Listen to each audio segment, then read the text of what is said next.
Teman-teman, ada update berita terbaru nih. Di sini katanya pinjol melanggar aturan itu bisa kena sanksi sampai 300 juta. Kenapa bisa seperti itu? Simak video ini sampai habis. Otoritas Jasa Keuangan atau OJK merupakan lembaga independen yang memiliki peran penting dalam mengatur dan mengawasi seluruh kegiatan di sektor jasa keuangan nih di Indonesia.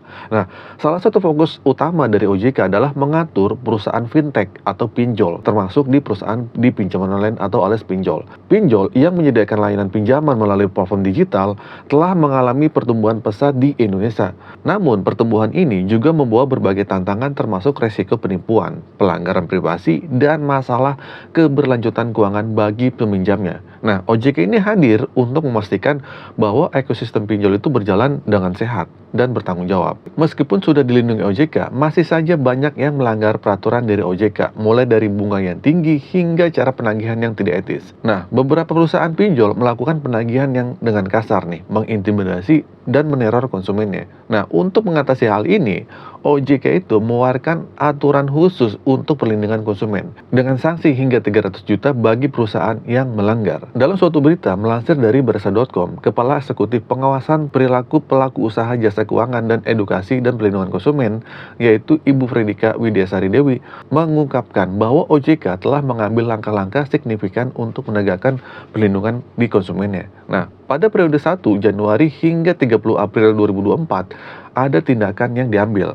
Yang pertama nih, OJK telah mengeluarkan 35 surat peringatan tertulis kepada 35 pelaku usaha jasa keuangan atau PUJK. Nah, termasuk pinjol. Terus yang kedua, OJK juga mengeluarkan 3 surat perintah kepada 3 pelaku usaha jasa keuangan. Terus yang ketiga, sebanyak 10 pelaku usaha jasa keuangan menerima sanksi denda.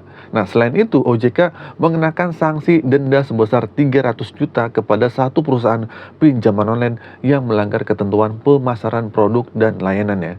Nah, di sini saat berita ini diturunkan, OJK nggak ngasih tahu ya pinjol apa yang disanksi sampai sebesar 300 juta itu. Jadi ceritanya perusahaan pinjolnya diperintahkan untuk memperbaiki dan mengawasi aktivitas pemasaran mereka. Nah, katanya juga ini sudah ditindak tegas. Dan ini bentuk komitmen OJK dalam melindungi konsumen dari praktik tidak etis dan perusahaan jasa keuangan. Nah, oke, tapi tahan dulu sampai situ. Saya bahas dulu untuk masalah denda 300 juta. Oke lah, pinjol disanksi 300 juta. Tapi untuk perusahaan pinjol itu, uang 300 juta itu bagi saya sih uang yang kecil ya.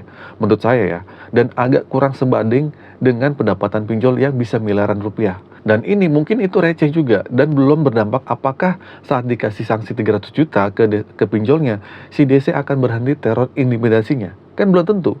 Nah, jadi kalau ada yang melanggar, ya tinggal bayar aja dendanya. Kan gampang, logiknya seperti itu. Dan pertanyaan saya juga, dengan uang 300 juta itu disetorkan ke OJK, uangnya kemana? Dan buat apa sama OJK? Ya, sedangkan korban teror DC masih aja ada dan mereka merugi atas hal itu. Nah, terkait uangnya buat apa dan 300 juta itu, kalian boleh tulis di komentar ya. Oke, kita lanjut. Nah, oke lah bicara 300 juta, mungkin OJK dengan cara ini mengeluarkan peringatan, perintah, dan sanksi. Mungkin juga OJK berupaya memastikan bahwa seluruh pelaku usaha pinjol mematuhi regulasi dan menjaga kepercayaan konsumennya.